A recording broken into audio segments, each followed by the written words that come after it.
পরিস্থিতির কারণে অনেক প্রশ্ন করাও যায়।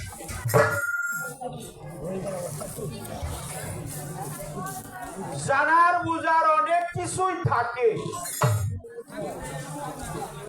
আমাদের যা একান্তই প্রয়োজন, যে কথাগুলো একান্তই প্রয়োজন, সেটা হলো রূপবান যাত্রা গানের একটা অন্তরা শুনলাম।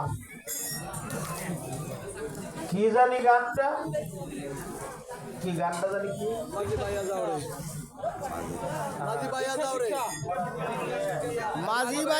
রে, দীক্ষা শিক্ষা। হ্যাঁ, মাঝি ভাইয়া যাও রে, অকুল দরিয়ার মাঝে আমার ভাঙানা, সেই গানে আসছে দীক্ষা শিক্ষা না লইয়া আগে করছ বিয়া, বিনা খদে গোলাম হইছ গাইডের টাকা। এটা রূপবান যাত্রা গানের একটা প্রয়াস, এটা অন্তরা। সেই কথা দিয়ে আমাদেরকে বোঝালেন যে আগে গুরুর রূপ বানতে হবে, রূপ যোগ বান অর্থাৎ গুরুর রূপ বান। আমাদের পল্লী কবি, আপনাদের এলাকার সন্তান জসীমউদ্দিনের এই লেখা অমর বাণী, সেই বাণী দিয়ে আমার গুরু আমাদেরকে বুঝ প্রদান করে। এখন আমার প্রশ্ন হলো, যে দেহের মধ্যে 12টা সূর্য আছে, 12টা, এটা আল্লাহর কোরআনের সূরা শামসের মধ্যে প্রমাণ। 12 মুখ বিশিষ্ট সূর্য, ওটা হাসরের পরে উঠবে, কিন্তু সাধক বলছে তাকে দেখো, ওই সূর্যটা তোমার দেহের মধ্যে উদয় হয়ে আছে। সেই সূর্যটা উঠে কোথায় আর অস্ত যায়? এটা ছিল আমার প্রশ্ন। সেই প্রশ্নের জবাব অত্যন্ত চমৎকার ভাবে সে মীমাংসা করেছে, জবাবের কোনো অভাব নাই।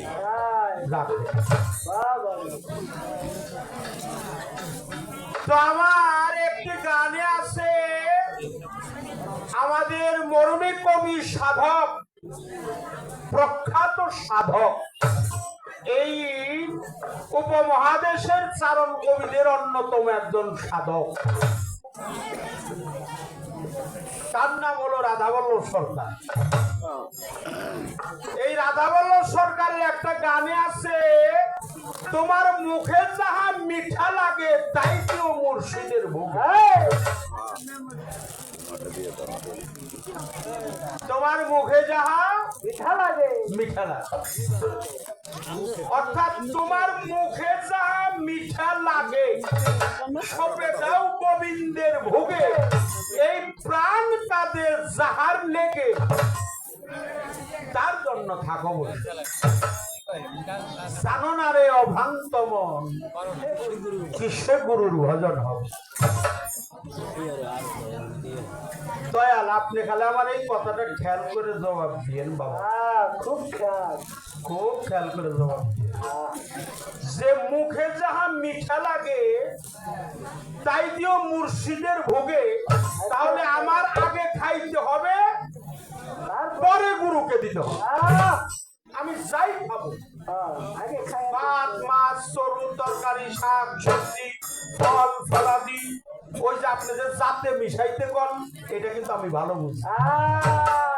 খুব খেয়াল, আমি যাতে যে আপনি মিশতে কন, এটা কিন্তু আমি খুব ভালো বুঝি। আপনি যে আমার ফানা বিল্লার স্তরে যাইতে কন, এটাও কিন্তু আমার ভালো বুঝা আছে। কারণ হলো আমি আপনার গান খুব মন দিয়ে শুনতে।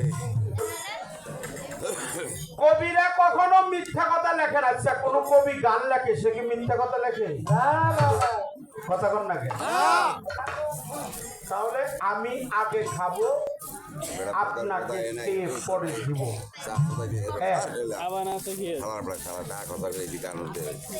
আর আমার উস্তাদ সুশীল সরকারের লেখা আছে, ধরলে মুর্শিদ চিনবি খুদা, নয়নের রূপ দেখবি সদা, তাজিমি করো সেজদা, যারে ভালো লাগে বেসনা কল বেসা মাতা মরণেরই আগে সুদেল বান্দা কলেমা চোর বিচার হবে গুরুকে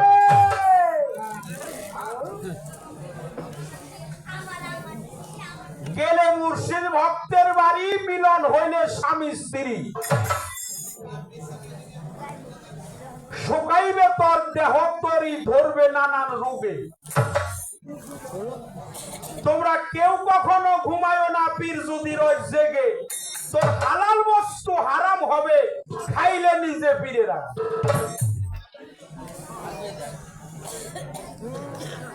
নিয়ে যান যান একটু আগে ওরা বসছিল তখন ওই দোকানে যায় ওখানে ওই লেবু দিয়ে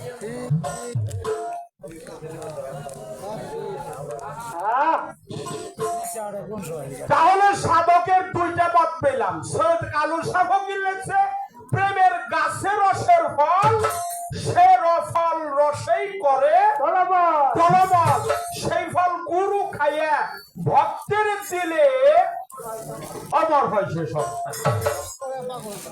তাহলে তিনটা মত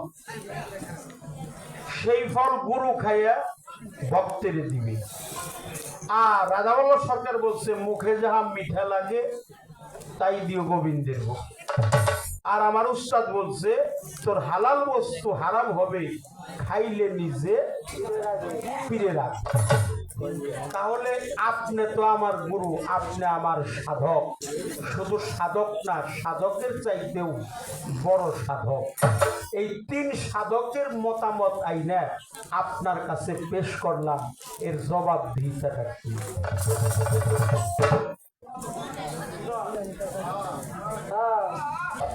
আমি আগে খাবো না আপনি আগে খাবেন আচ্ছা এই খাবার জিনিস কি গুরুকে দেওয়া যাবে হ্যাঁ কিন্তু রাধাবল্লভ সরকার কেন লেখলো যে তোমার মুখে যাহা মিঠা লাগে সোপে দাও গোবিন্দের ভোগে তাহলে এখানে সাধকের মর্জিটা কি এর একটা ফায়সালাটা কি দয়া করে এই কথাটা আমাদেরকে বোঝ প্রদান করবে কিভাবে আমি খাবো আপনাকে দিব না আপনি খেয়ে আমাকে দিবেন এটা কি দিব কি সেবাটা কি কি দিলে হবে শশা কলা আনারসে তাতে কি তুমি আশ্রমিসে সিন্নি দিব মাসে মাসে যদি তোমার দয়া হয় আমি তোমারে কি দিব এই বিষয়টা কি আমাদেরকে একটু বুঝ প্রদান আচ্ছা আপনারা তো যতটুকু সময় আছেন বাবারা কি বলবো অপরাধ মাফ করে দিয়েন ক্ষমা চেয়ে নিলাম আপনারা যত সুন্দর পরিবেশ দিয়েছেন আমাদের তারা ভাই যত সুন্দর একটা ভালো জায়গার মধ্যে আমাকে আনছে আমাদেরকে দুজনকে ডাকছে আমার তারা ভাইয়ের প্রতি শ্রদ্ধা জানাই ভক্তি জানাই সাধুবাদ জানাই সিরিয়াল বইরে আমরা গান গাই যিনি আমার গুরু তিনিও গান গায় একাধারে প্রায় 40 দিন 50 দিন আমাদের গান থাকে ওনারও থাকে আমারও থাকে তো মাঝে মাঝে টেলিফোনে যোগাযোগ হয় বাবা আপনার সাথে তো আমার একটু দেখা করার দরকার আপনার সাথে অনেক দিন হয় আমি দেখা করতে পারি না আমি আপনার সাথে একটু সাক্ষাৎ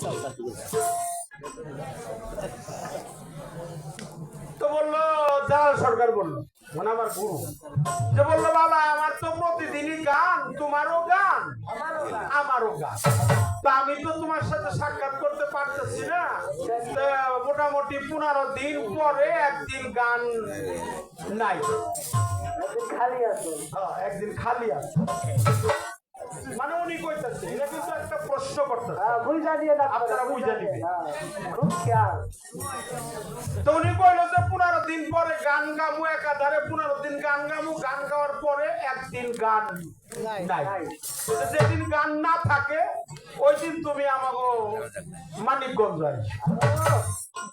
ওনার বাড়ি হলো মানিকগঞ্জ, আচ্ছা আচ্ছা আর আমার বাড়ি হলো টাকা। তো আমি সকালবেলা গান গাই, গুরুর সাথে একটু সাক্ষাৎ করো। সকাল সকালেই নাস্তা মাস্তা কইরে রওনা দিলাম যে কোন সময় দরবারে যাবো, কয়টা ইবান বাজবো। হ্যাঁ, তো অনেক দূর আমাকে টাঙ্গাইল থেকে মানিকগঞ্জ ঘুরে ওনার শিবালয় থানায় আসছে প্রায় অনেক সময়ের প্রয়োজন। হ্যাঁ, রাস্তাও খুব খারাপ।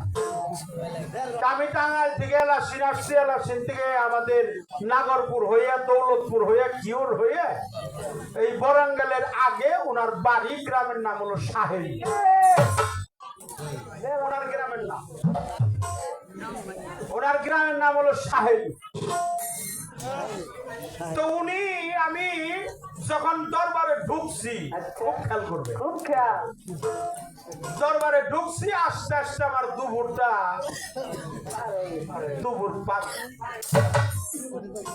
দুপুর যখন পার হয়ে গেছে, মানুষ দুপুরে কিন্তু দেখবেন দুপুরে খাওয়া দাওয়ার পরে একটু রেস্ট করে, তাই না? রেস্ট করে কিনা? অনেকেই কিন্তু 2-1 ঘন্টা ঘুমায়, দুপুরে খাওয়া দাওয়ার পরে শরীরটা একটু ছেড়ে দেয়, একটু নরম নরম হয়, একটু ঘুম আসে। ঘুম আসলে পরে 2-1 ঘন্টা ঘুম পারলে আবার তার শরীরটা অনেক ভালো লাগে। তো আমার গুরু আর আমার গুরু মা, গুরু মা মানে আমার গুরু আর এলো এর সহধর্মী, এটা হলো আমার গুরু মা। এই 2 জন দুপুরে একত্রই খাইছে।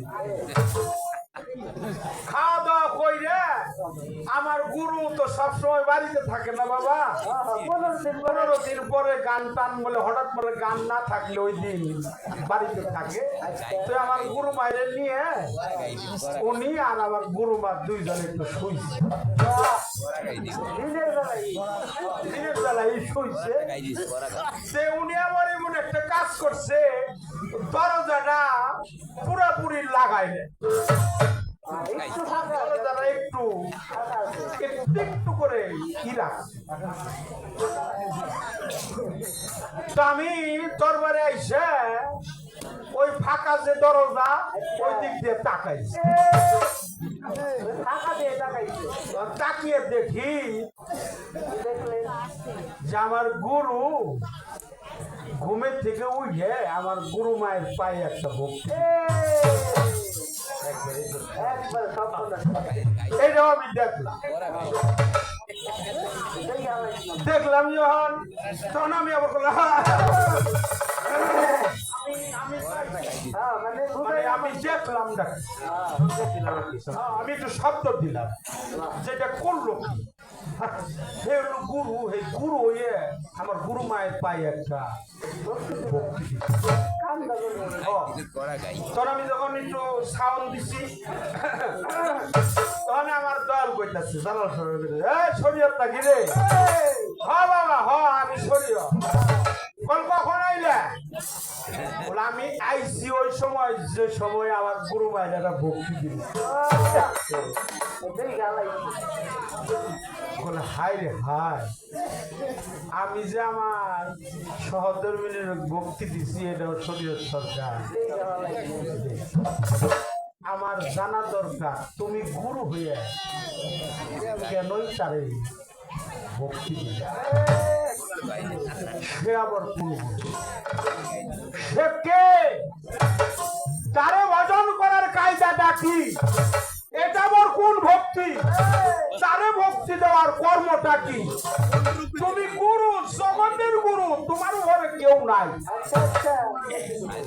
তোমার সে ভক্তি দিবে, কিন্তু তুমি তারে ভক্তি দিলে এর হাকিকতটা এই প্রশ্নের উত্তর দেব না, পারবো না। আরে পারবো, এলো বয়াতি, এ বয়াতি পারবো না, আর তুমি দুহারি তৈরি পারবা। এ হলো বয়াতি, অবশ্যই পারবো। আপনারা কি থাকবেন? আর কিছু হ্যাঁ, দরবার থেকে বলছে যে বিচ্ছেদ গান আপনারা করবেন না। আমাকে বলছে, আমাকেও বলছে, বাজারকে বলছে বিচ্ছেদ গানের একটা সময় আছে। আমরা যতটুকু সময় এই তথ্যগুলা জানা দরকার কিনা এই কথাগুলো আজকে আপনি আমার ফায়সালা করে দিবেন। এই দুইটা কথা আপনার মুখে শুনবো, এই দুইটা প্রশ্ন আপনার কাছে আমার রইল, ইনশাল্লাহ জবাবদিহিতা করবেন। ধন্যবাদ সকলকে।